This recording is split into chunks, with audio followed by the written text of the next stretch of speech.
Pemirsa, selamat sore. Assalamualaikum warahmatullahi wabarakatuh. Salam sejahtera buat semuanya.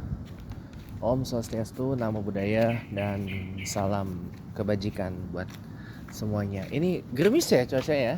Waduh, udah mulai rintik-rintik ya. Masya Allah.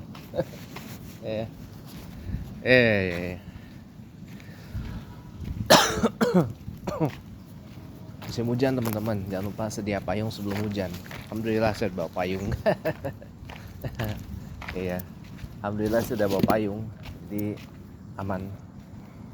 Ya, tapi sore ini kita bukan mau bahas tentang musim hujan ya teman-teman ya. Tapi tadi pagi saya kan bikin satu pembahasan tentang mengapa saya memusuhi dan membenci Wahabi secara habis-habisan atau all out gitu ya. Tadi kan saya singgung masalah Wahabi itu yang gemar melabel atau gemar labeling dan mereka ini juga asosial. Asosial itu sama dengan antisosial, alias menganggap bahwa ya di mana-mana ya sama aja gitu loh. Ya namanya pasti ya Anda pasti akan familiar dengan kayak gini. Pak, di masjid tuh nggak ada yang kayak gini. Namanya masjid tuh rumah Allah, Pak.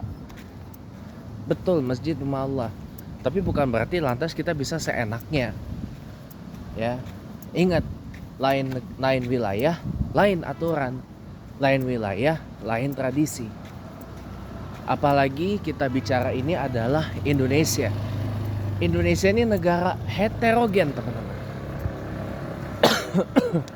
Negara heterogen yang sukunya banyak, adat istiadatnya banyak, tradisinya banyak, dan kekayaan budayanya, khasanah budayanya itu ada banyak, teman-teman. Nah, tapi orang-orang Wahabi nggak akan peduli tentang ini, karena bagi mereka adalah mereka harus mensiarkan bahwa kita harus menegakkan Islam itu secara fundamental sampai ke akar-akarnya gitu loh. Jadi mohon maaf kalau kemarin beberapa tahun lalu sempat viral ya, patung-patung di daerah Purwakarta, Jawa Barat itu diluluh lantakkan oleh Wahabi kayak gitu. Konon katanya itu adalah musyrik. Ya saya bilang itu mah namanya mainnya kurang jauh. Indonesia nih teman-teman ya, sampai saat ini masih ada yang menganut agama kepercayaan. Mau itu kejawen, wiwitan, kapitayan, dan agama-agama setempat yang lain. Jauh sebelum ajaran impor ini datang. Dimulai dari India yang menyebarkan Hindu dan Buddha ke tanah Nusantara ini.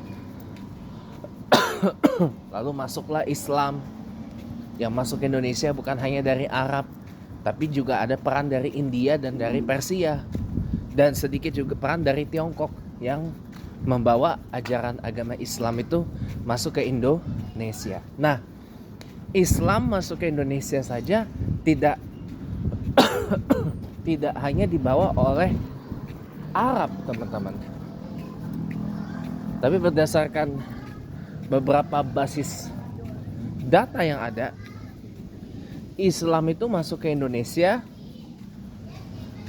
juga dibawa oleh para pedagang-pedagang dan pensiar Islam dari Gujarat, dari India, dari Persia pun ada. Anda kalau mau tahu, Sunan Gresik Maulana Malik Ibrahim itu adalah orang Persia. Ya, Maulana Malik Ibrahim itu adalah orang Persia. atau Sunan Gresik.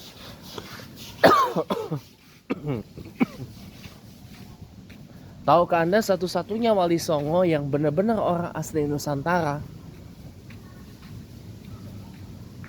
itu adalah Sunan Kalijaga, Sunan Kalijogo, yang punya nama Raden, nama asli Raden Mas Syahid. Ini anginnya kenceng banget nih.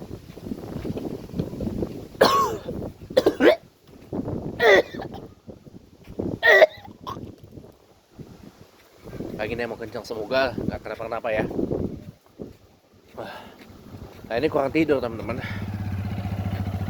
Malam saya susah tidur, bahkan minum kopi.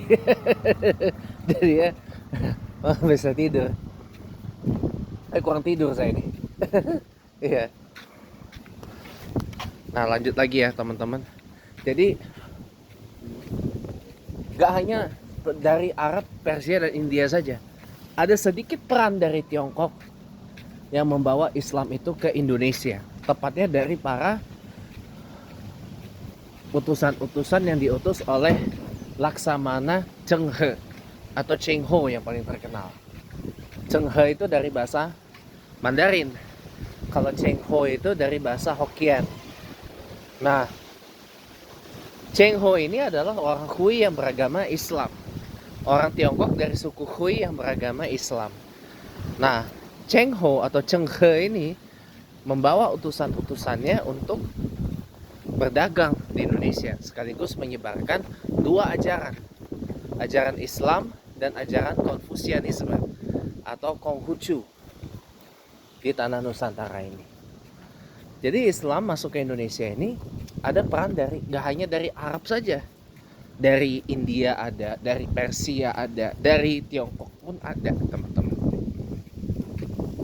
Makanya kenapa Islam di Indonesia sangat amat berbeda dengan Islam di wilayah lain.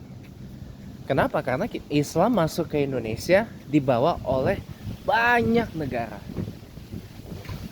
Dan ada beberapa hal-hal dari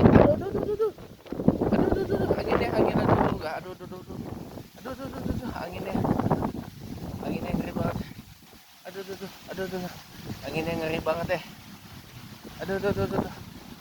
Ini saya sekalian ini ya.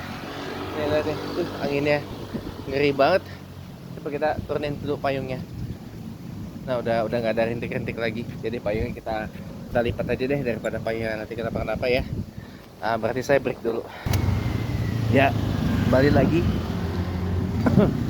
Jadi teman-teman semuanya, nah ini udah payungnya udah saya lipat. Jadi udah nggak kenapa-kenapa lagi. Jadi Islam itu masuk ke Indonesia dengan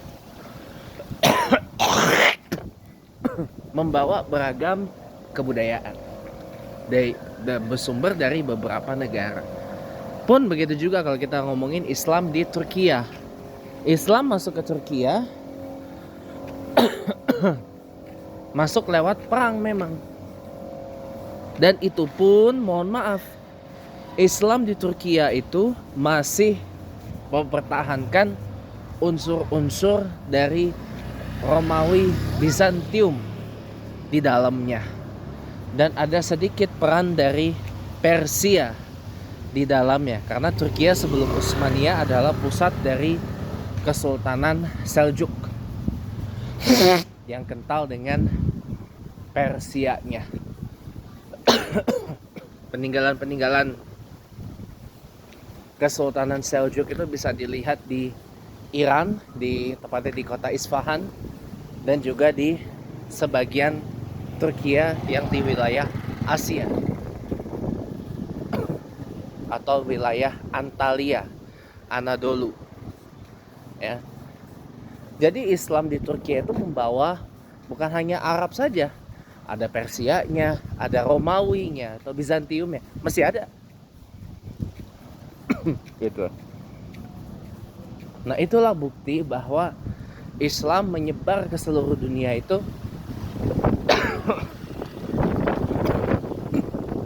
berbaur dengan adat istiadat dan tradisi setempat, tidak merusak apalagi merubahnya.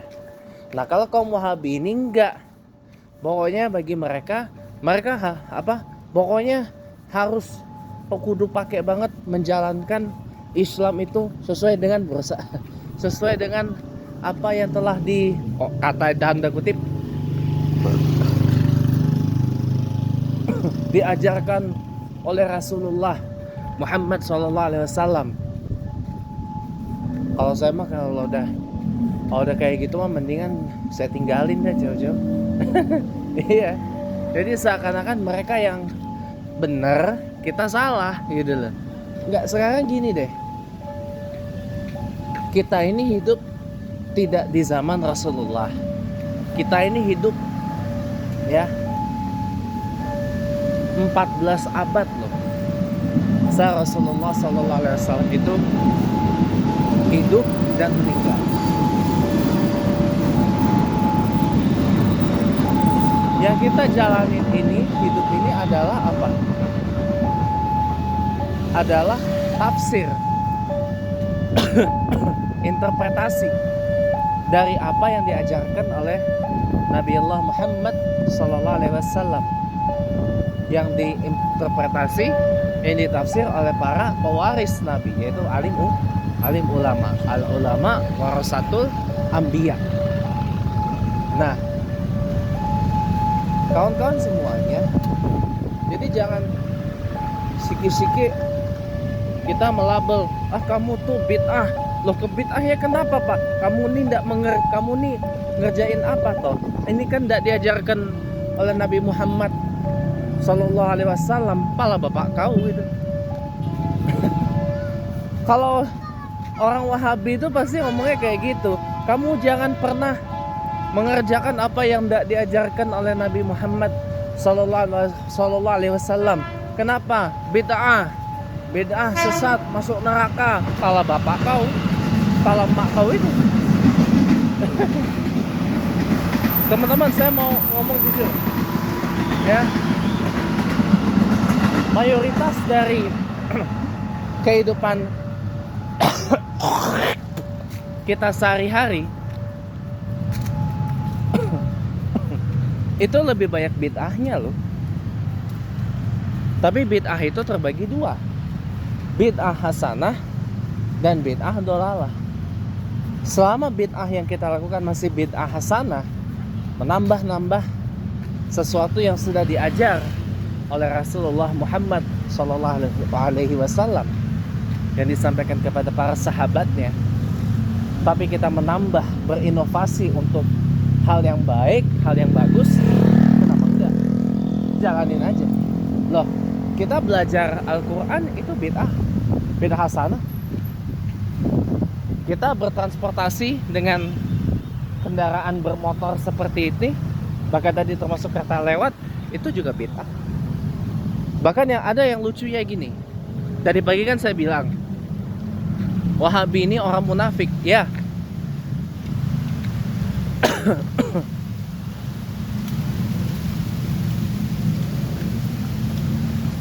Orang Wahabi selalu bilang Nabi Muhammad itu kalau sa'i Pak pakai unta. Tapi kalau sekarang orang sa'i pakai mobil apa itu?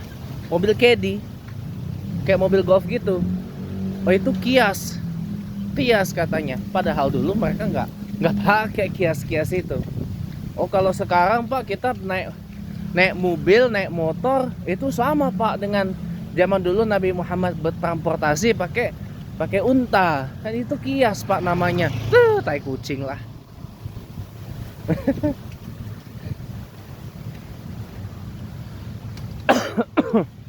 Itu namanya apa? Munafik. Orang Wahabi bilang, misal nih, ketika salat Jumat di masjid-masjid Betawi gitu misalkan, ini kan saf depan memang kosong, sengaja dikosongkan. Biasanya kalau masjid-masjid Betawi yang masih kental banget Betawinya, biasa kosong, di reserve buat para guru, para ulama, para kiai, para pembesar setempat. Tapi diisi tiba-tiba sama orang Wahabi. Kan rasanya nggak enak gitu kan. Atau kalau mungkin sampai terjadi ribut, ujungnya apa? Tarik paksa. Kenapa? Ini rumah Allah Pak, ini dan segala macam itu. Nah padahal saya mau bongkar. Ini Pak, mereka pasti akan ngomong, ini rumah Allah Pak, masjid rumah Allah Pak, bukan rumah lu, apa segala macam itu kan. Nah tapi padahal nih, maaf nih, saya ngomong apa adanya. Mereka sendiri juga kalau di masjid mereka juga begitu. Biasanya masjid mereka itu akan reserve untuk kaumnya. Kalau yang bukan kaumnya pasti suruh pergi, atau enggak ya disuruh sholat di saf belakang. Karena saf depan adalah buat kaumnya.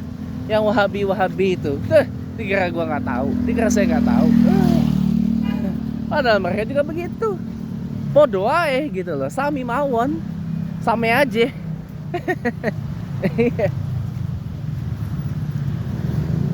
Makanya itulah kemunafikannya orang-orang Wahabi itu kayak gitu. Dan itu yang menyebabkan saya jadi memusuhi dan membenci mereka habis-habisan. Kenapa? Munafik. Wahabi itu orang munafik. Mereka bilang, oh Pak, enggak ada Pak ini, karena bentar lagi bulan Ramadan ya, enggak ada Pak itu yang namanya kuliah atau tausiah ceramah Ramadan. Mau namanya bayan, mau izatil hasan atau apapun itulah namanya. Enggak ada Pak itu Pak di zaman Nabi. Lah tapi mereka sendiri juga di masjidnya ada ceramah Ramadan. Ya Allah, munak banget dir. Ya Allah. Munak banget dir. Atau kalau mereka kalah argumen, ujungnya apa? Silat lidah. Ujungnya silat lidah, ngeles. Ah Pak, bukan kayak gitu Pak, itu kan Pak, urusan dunia Pak, bukan itu, Gak ini gak ada kaitannya dengan urusan ibadah Pak. Pala bapak lu itu loh, pala mak lu itu loh.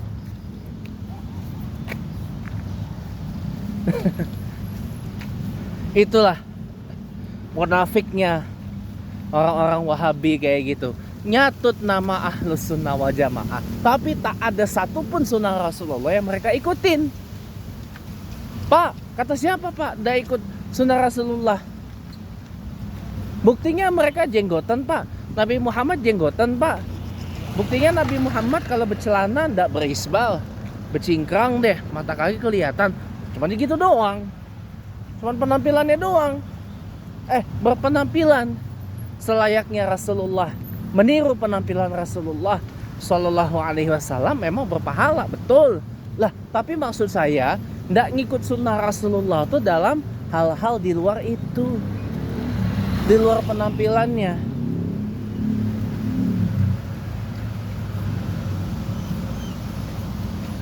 Ya kan? Makanya mereka oploknya kebangetan. Kenapa? Karena mereka tidak mengikuti sunnah Rasulullah yang di luar penampilan.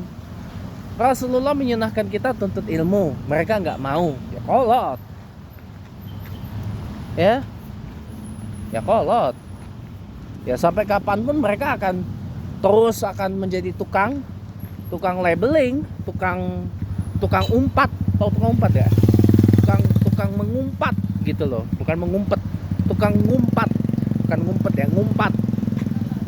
Ya, ngumpat tuh ya, kamu tuh bid'ah tuh, kamu kafir tuh, kamu apa? Nah, kamu kafir, kan itu udah tahu itu haram, tak diajarkan Nabi Muhammad, kamu kerjakan itu amalan, nanti kamu mati masuk neraka loh. Itu kan umpatan. Umpatan itu. Umpatan. Itu kan umpatan. Siapa yang bilang gak umpatan? Itu umpatan.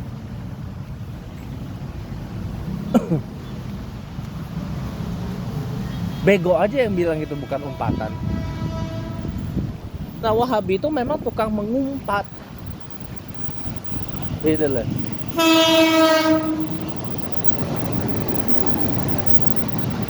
Padahal mereka sendiri juga belum tentu baik dan belum tentu masuk surga nantinya. Urusan kita nanti pulang, pas kita meninggal nanti, masuk surga kah, masuk neraka, urusan Allah. Urusan Allah itu. Allah yang menentukan seberapa Allah yang menentukan kita nanti masuk surga kah masuk neraka. Allah yang menentukan. Berdasarkan apa? Banyak amal baiknya atau amal buruknya. Itu aja, simple. Maka tugas kita sepanjang kita hidup ini adalah banyak beramal. Terutama banyak beramal baik. Yang disebut fastabiqul khairat itu. Berlomba-lombalah dalam berbuat kebaikan. Berlomba-lombalah dalam beramal baik.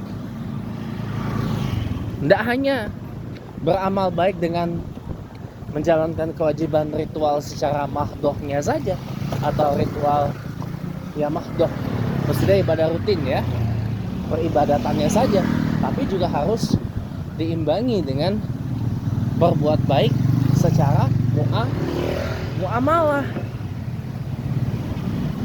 gitu loh.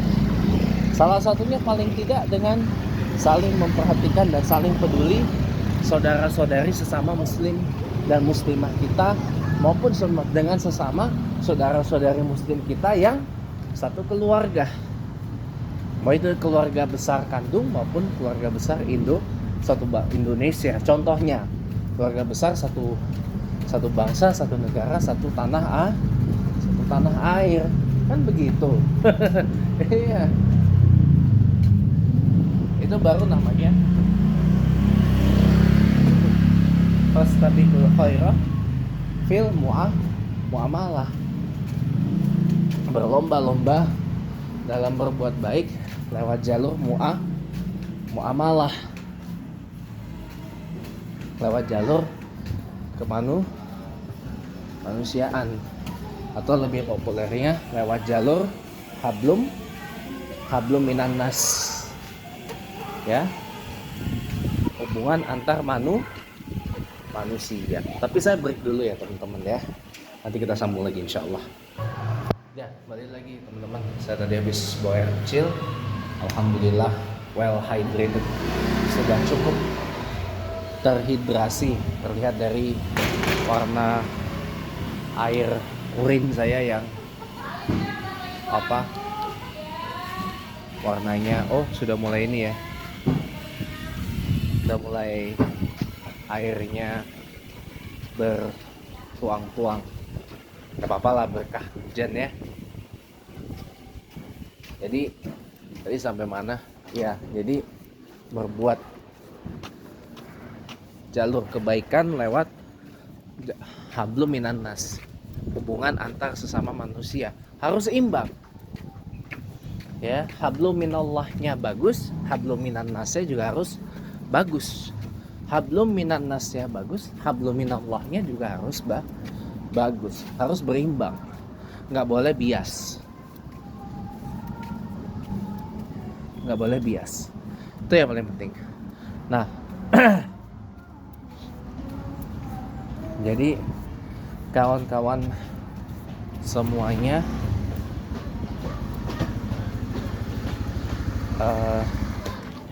makanya kenapa saya memusuhi Wahabi itu ya, karena yaitu mereka berusaha sebenarnya untuk merusak Islam. Mereka bukan ahlus sunnah, tapi ahlul mufsidus sunnah, ya kan? Mufsidus sunnah, perusak sunnah, wal mufsidud din, perusak agama. Nama perusak agama Islam. Tanpa disadari mereka merusak Islam itu dari dalam. Kitanya aja yang nggak tahu. Ya kan? Kitanya aja nggak tahu bahwa mereka sebenarnya melancarkan operasi perusakan Islam dari dalam.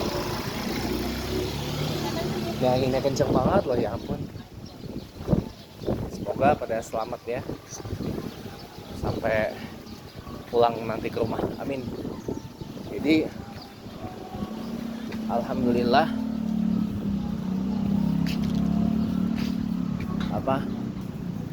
itulah kenapa alasan saya memusuhi Wahabi itu ya, karena mereka itu Asosial. Kata kuncinya asosial, alias tidak peka terhadap kehidupan sosial. Mereka selalu berusaha membela diri dengan nama kita menegakkan Islam sesuai dengan apa yang diajar oleh Nabi Muhammad SAW. Kalau saya lebih memilih menjadi umat Islam yang wasatoh, yang proporsional, bahwa kita dalam berislam itu nggak perlu harus kaku banget, nggak perlu harus keras banget, tapi juga jangan terlalu lembek, jangan juga terlalu lentur. Kalau terlalu lembek, terlalu lentur, jadinya kita melaksanakan syariah Islam ini dengan asal-asalan. Kalau kita terlalu kaku, terlalu keras, akibatnya kita jadi orang yang tidak merdeka, nggak bebas bergerak gitu loh. Mau ini nanti takut salah, mau itu nanti takut salah, apa itu segala macam. Jadi buat saya yaitu, kan Allah sudah mengatakan wa kadzalika ja'alnakum ummatan wasatan, bahwa Allah Subhanahu wa taala telah menjadikan kita sebagai ummatan wasatan, umat yang itu enggak bahaya itu apa naik bajai kayak gitu, ummatan wasatan ya, umat yang proporsional, umat yang beragama Islam dengan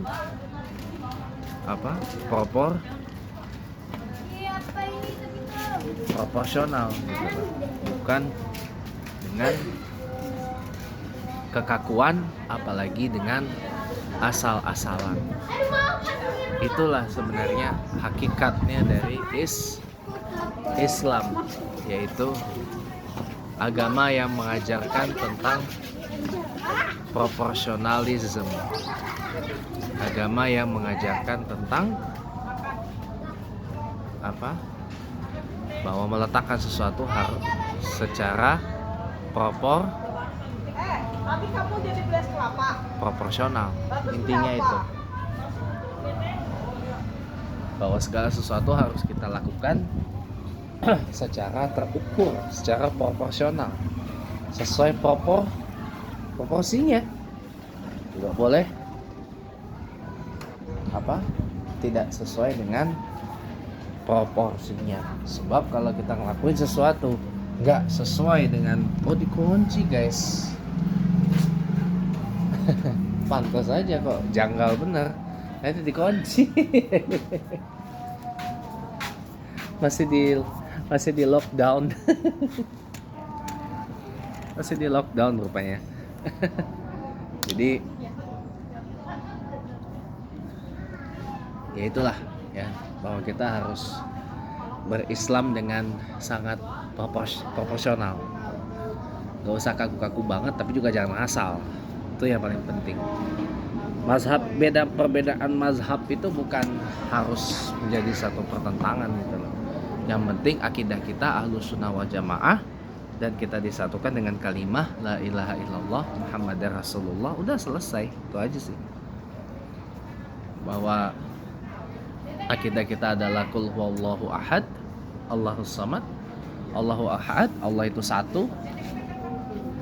Ya sudah, selesai. Gak perlu ada yang lain-lain, yang dua, yang tiga, yang empat, apa segala macam. Jadi itu aja sih yang mungkin saya bisa share buat sore ini. Udah mau hujan kebetulan, lihat nih, langitnya awannya udah hitam pekat kayak gitu ya. Terima kasih udah menonton ya. Jangan lupa subscribe channel YouTube saya, dan ingat teman-teman ya, tolong jaga Jakarta kita dari yang namanya polusi udara, polusi tanah, polusi air. Terutama jangan banget sering-sering bakar sampah, bikin polusi ya. Itu aja, terima kasih. Wassalamualaikum warahmatullahi wabarakatuh, dan selamat petang.